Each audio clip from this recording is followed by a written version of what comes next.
میں آپ سے عرض کروں، میں نے کئی اپنے اس مسجد میں آتے ہوئے لوگوں کو دیکھا ہے، 2 4 5 جمعے پڑھتے ہیں، اس کے بعد وہ رفو چکر ہو جاتے ہیں۔ کیوں؟ کہ علامہ صاحب تو سیدھیاں گلاں کر دیں۔ تو بھائی کیسی بات کرتے ہیں؟ میرے کوئی ابے کی لکھی ہوئی کتاب یہاں آپ کے اندر پلا بڑا، اور میں پڑھ کے وہ علم آیا ہوں، وہ آپ کے سامنے بیان کر رکھے۔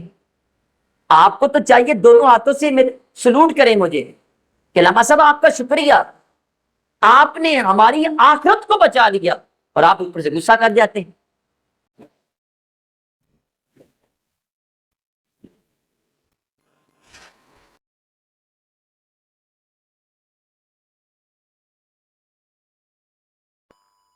عزیز سامعین محترم، آج اس جمعۃ المبارک پر آپ کے سامنے جو موضوع عرض کرنے جا رہا ہوں وہ ہے پاکستان کے معاشی حالات کی بہتری سیرت النبی صلی اللہ علیہ وسلم کی روشنی میں۔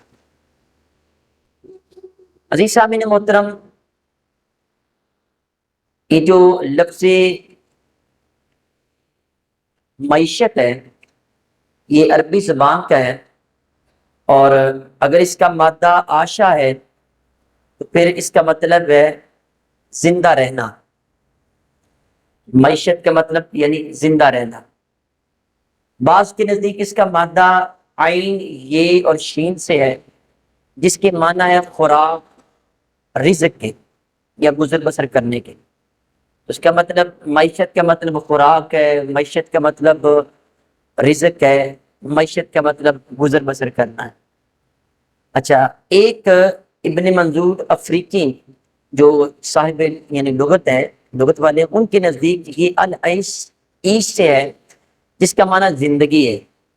یعنی اس کا پھر معنی بنا کہ وہ ذرائع جن سے زندگی بسر کی جائے، یعنی زندہ رہنا، خوراک، زندگی یعنی رزق، یا وہ ذرائع جن سے زندگی گزاری جائے، اس کو معاشیات کہتے ہیں۔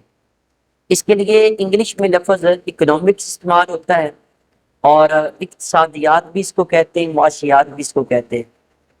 عزیز سامعین محترم، ہمارے ملک کی حالات آپ کو بتاتا ہے انتہائی ناگفتہ بے ہے۔ 2021 کی ایک رپورٹ، سروے رپورٹ کے مطابق پاکستان میں تقریباً 22% طبقہ ایسا ہے جو 40,000 سے زیادہ کما رہا ہے، صرف 22%۔ یعنی 78% وہ لوگ ہیں جن کی تنخواہ 40,000 سے کم ہے۔ اور آپ کو پتہ ہے کہ آج جس قدر مہنگائی میں لوگ پسے ہوئے ہیں، یہ لڑائیاں جھگڑے، یہ گھریلو ناچاکیاں، یہ طلاقیں، یہ رشتہ داریاں ٹوٹنا، یہ دوستوں کا دور ہونا، یہ بلڈ پریشر، یہ شوگر، یہ ہیپاٹائٹس، یہ کیا ہے؟ یہ سارا غربت کی وجہ سے ہے۔ آپ جس کی جیب ٹھیک ہے اس کو بیماریاں بھی کم ہوتی ہیں، جس کی جیب تندرست ہے اس کا جسم بھی تندرست ہے، جس کی جیب تندرست ہے اس کے رشتہ دار بھی اس کے قریب ہیں۔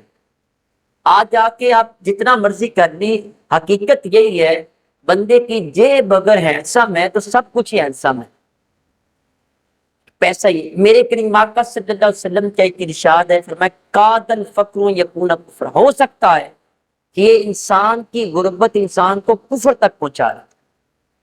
جوان اولاد اگر بچے کی بدتمیز ہو، میں ایک دفعہ غور کر رہا تھا، غریبوں کے بچے روتے بہت زیادہ ہیں، اسکول جاتے ہوئے بھی، اسکول آتے ہوئے بھی، گھر کے اندر گھنٹوں روتے رہتے ہیں۔ اس کی وجہ کیا ہے؟ جب غور کیا تو مجھے یہی پتا چلا غربت ہے۔ امیر بچے کی زبان سے لفظ بعد میں نکلتا ہے، خواہش پہلے پوری ہو جاتی ہے، وہاں پیسہ موجود۔ تو جہاں پیسہ ہوگا وہاں پہ رونا دھونا بھی کم ہو، جہاں پیسہ نہیں ہوگا وہاں پہ یہ چیزیں۔ لیکن یاد رکھیں کچھ لوگ ایسے ضرور موجود ہیں جو ناشکرے ہیں، شکر نہیں کرتے ہیں، ان کا پیسہ ہونے کے باوجود بھی رونا دھونا سیم ہی رہتا ہے۔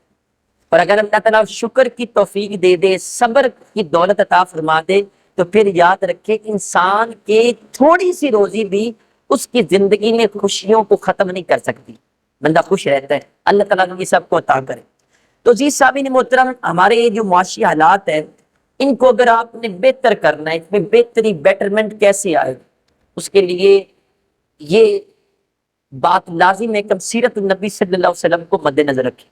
آپ صلی اللہ علیہ وسلم کے فرامین کیا ہے، میرے کریم آقا علیہ الصلوۃ والسلام کا انداز زندگی کیا تھا، آپ نے کیسے زندگی بسر کی، اس کو مد نظر رکھ کے گزاریں تو یہ انسان کو کوئی بھی پریشانی زندگی میں نہیں آئے گی.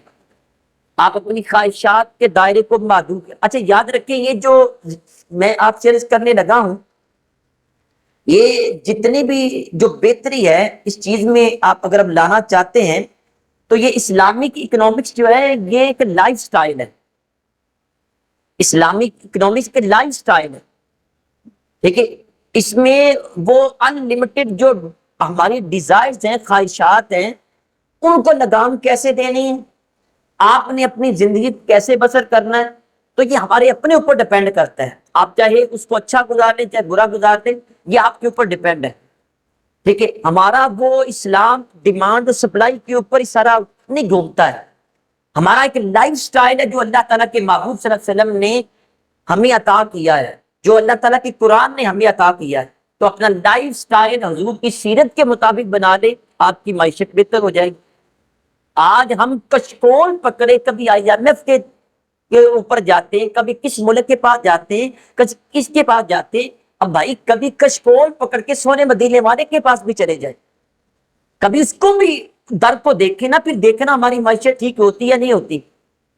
تو یاد رکھیں، اگر اسلامی اکنامکس کو آپ لانا چاہتے ہیں تو اس کے لیے سب سے پہلی چیز یہ سود کو ختم کرنا پڑے گا.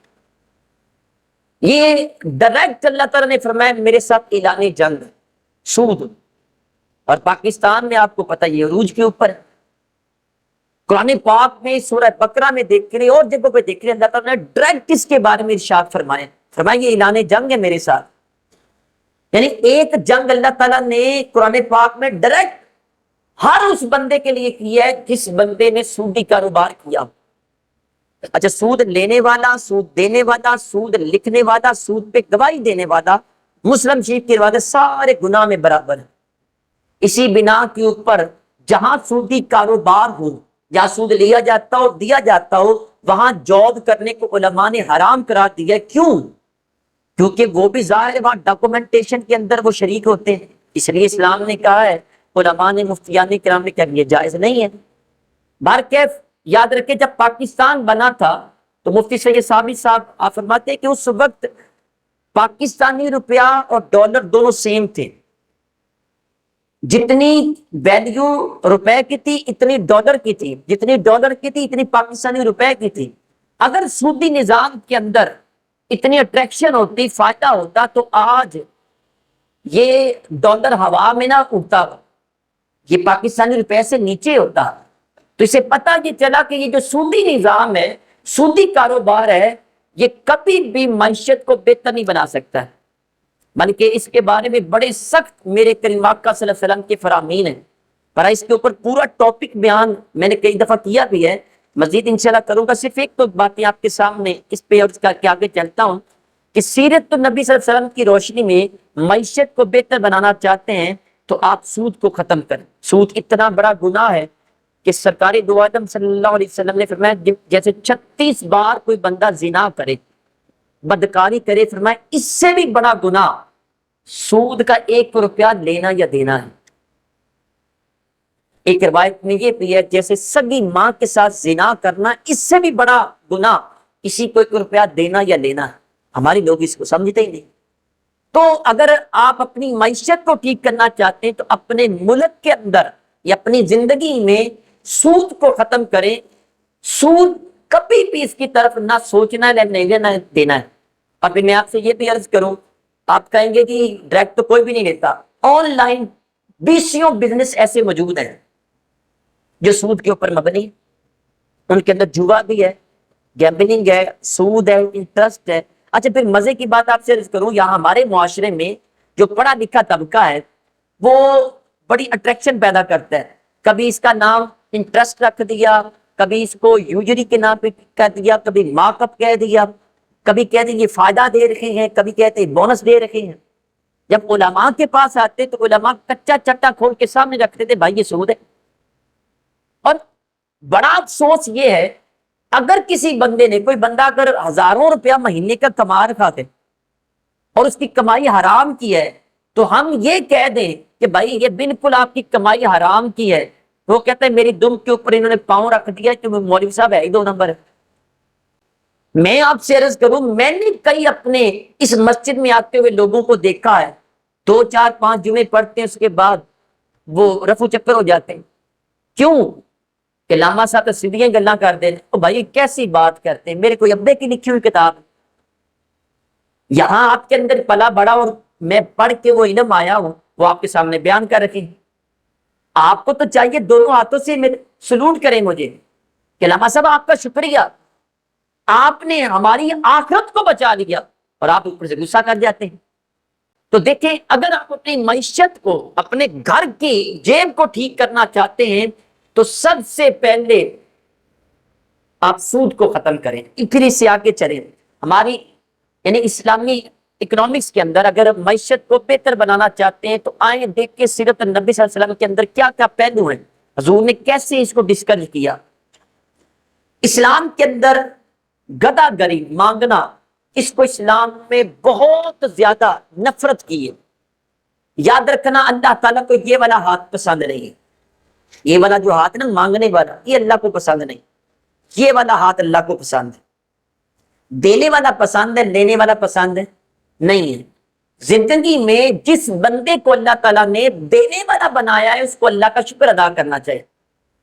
اچھا، یہاں پہ یہ عرض کر دوں، اگر کسی کو کہا جائے بھائی زکوٰۃ تو آپ کے اوپر بنتی ہے، اللہ نے آپ کو دینے والا بنا دیا ہے، تو غصہ کر جاتا ہے، نہیں جی یہاں پہ زکوٰۃ بنتی ہے نہیں بنتی۔ 20 ایسے گھر موجود ہیں جن میں عورتوں کے اوپر زکوٰۃ فرض ہے، نہیں دیتے، زکوٰۃ کا کوئی نام و نشان ہی نہیں، ٹھیک ہے، وہ ان کے اوپر زکوٰۃ فرض ہے نہیں دیتے۔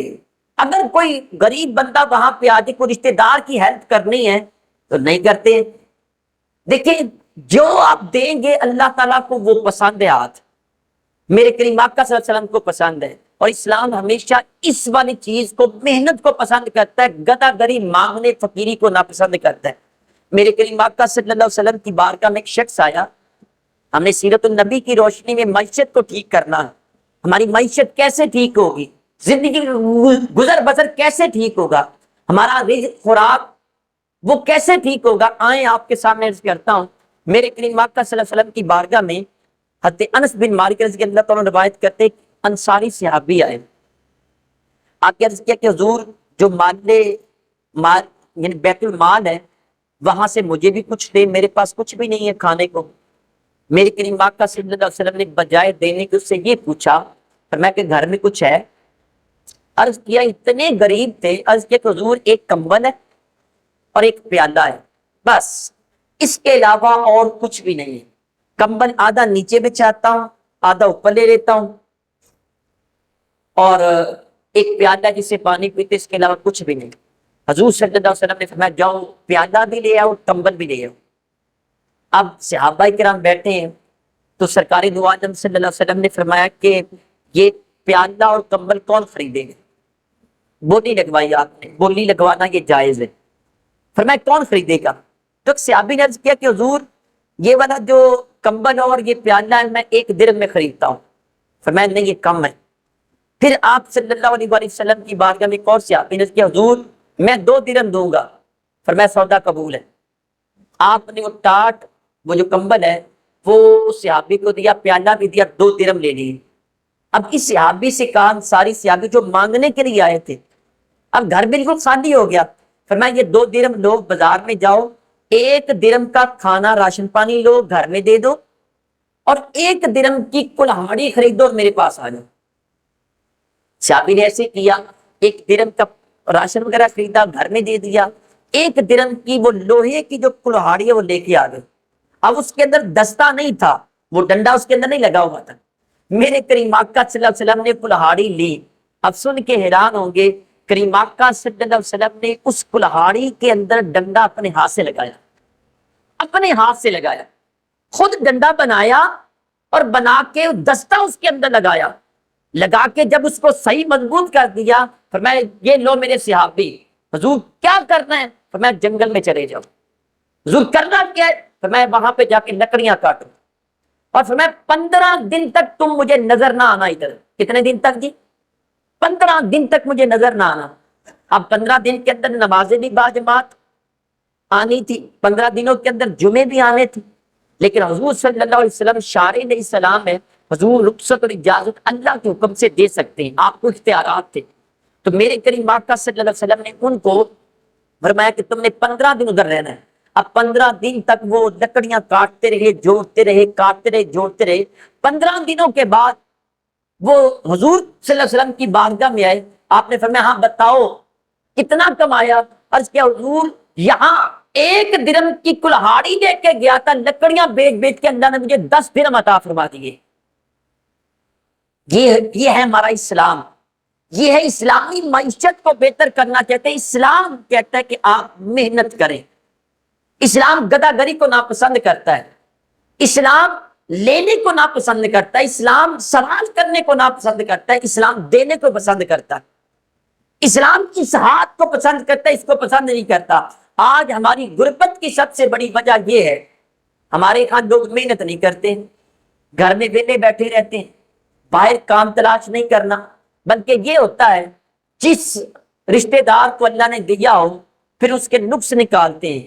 ہاں ہاں جنہوں دولت آ گئی، امیر بن گئے، نہیں اکھاں بدل گئی. تو بھائی آپ کو کس نے روکا ہے؟ آپ بھی محنت کریں. محنت کرتے نہیں ہیں، گھر میں لڑائیاں جھگڑے میں نے شروع میں عرض کیا اسی وجہ سے ہے ہماری جیب تندرست نہیں ہے.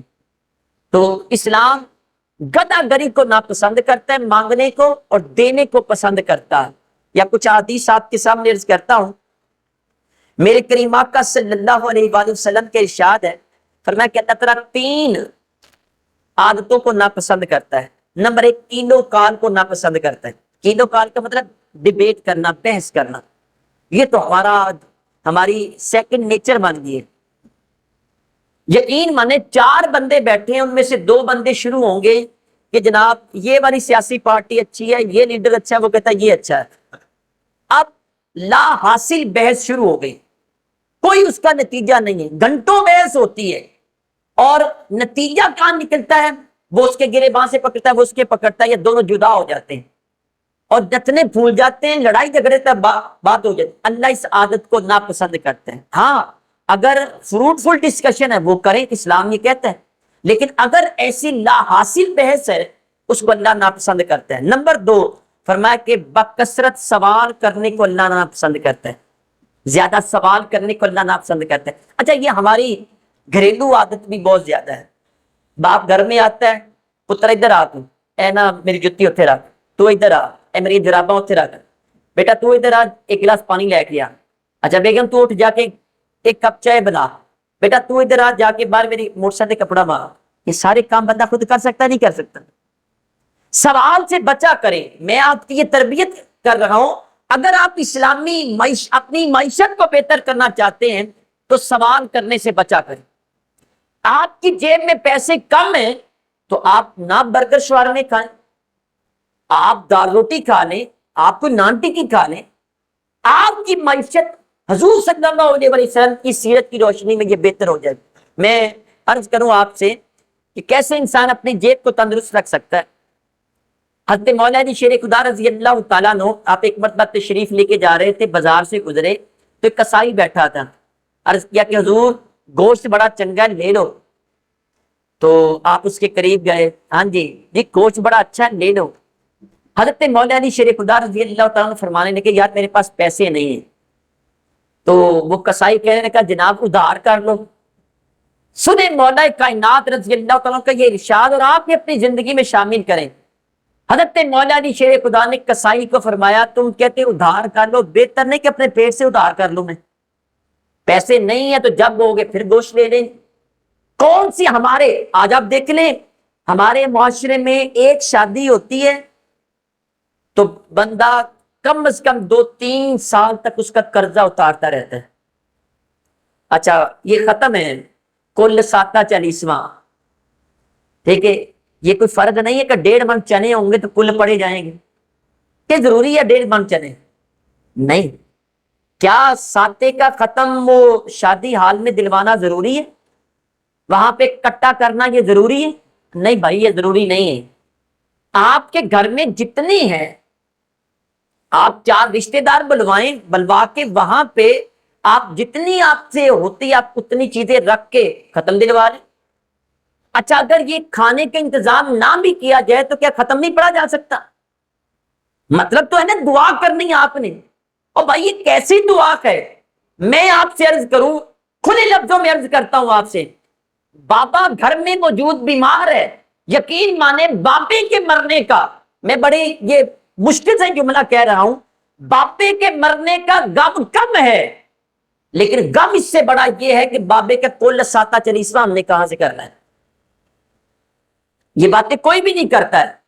بھائی آپ تھوڑا کر لیں، حضور صلی اللہ علیہ وسلم کی سیرت کو مد نظر رکھیں، آپ کے پاس نہیں ہے تو کم کر لیں۔ تو میرے کریم آقا صلی اللہ علیہ وسلم نے فرمایا سوال کرنے، جو زیادہ سوال کرتا ہے اللہ کو زیادہ ناپسند ہے۔ سوال کرنا میرے مالک کو پسند نہیں ہے۔ اچھا یہ تو دولت کا سوال کرنا، ایون کہ صحابہ اکرام اتنے کانشیس اس معاملے میں کہ اکثر آپ سوال کسی سے نہیں کرتے۔ حضرت امیر المومنین حضرت عمر فاروق اعظم رضی اللہ تعالیٰ عنہ، اب سواری کے اوپر سوار ہیں، آپ کی وہ چھڑی جس سے اونٹ کو چلایا جاتا ہے وہ نیچے گر گئی، آپ فوراً نیچے اترے، اس کو پکڑا، اوپر بیٹھ گئے۔ غلام طرز کے حضور مجھے کہہ دیتے، امیر المومنین بادشاہ سلامت مجھے کہہ دیتے، میں پکڑ لیتا۔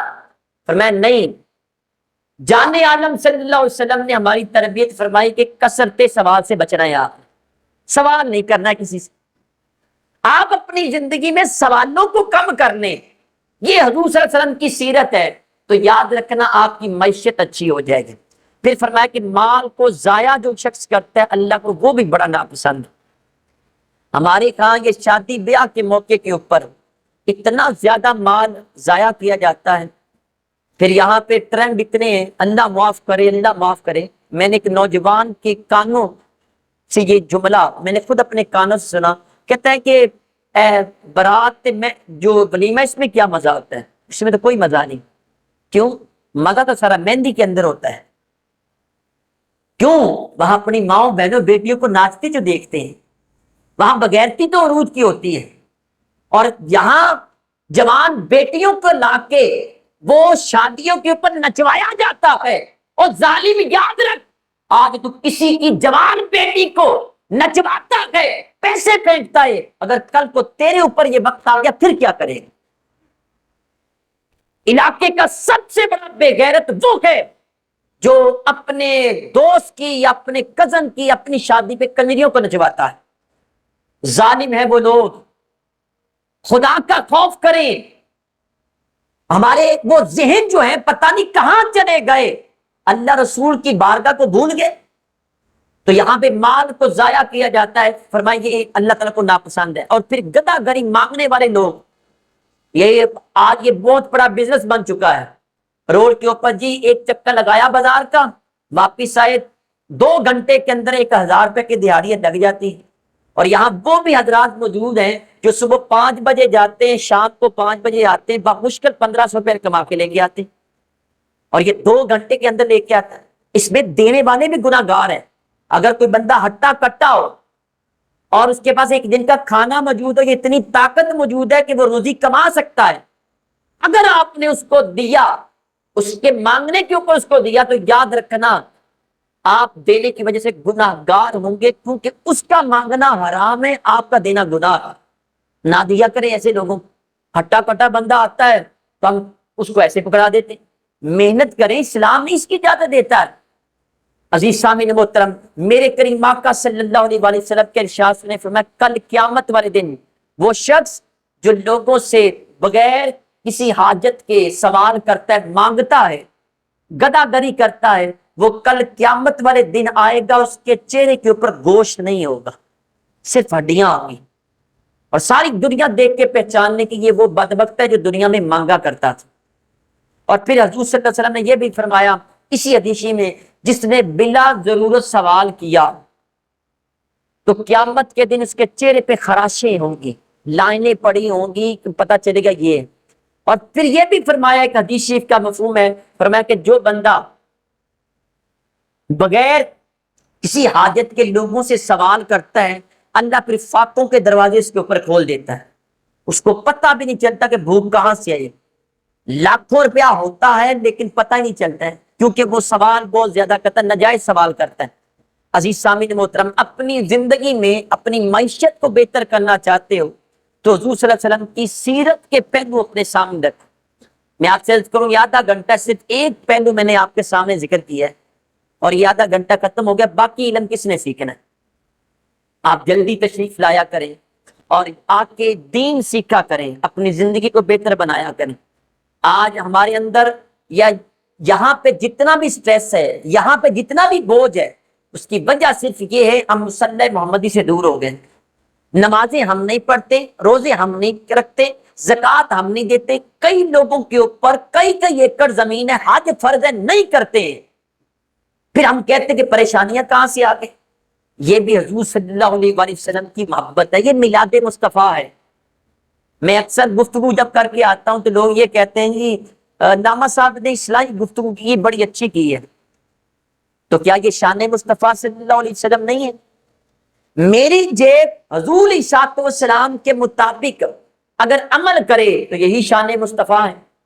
میرا اٹھنا بیٹھنا چلنا پھرنا کھانا پینا، میری زندگی کے سارے معاملات، میری آئلی زندگی، معاشی زندگی، معاشرتی زندگی، ساری کی ساری اگر حضور صلی اللہ علیہ وسلم کے مطابق گزر بسر ہو تو یہی شان مصطفیٰ ہے، اور کون سی ہوتی ہے؟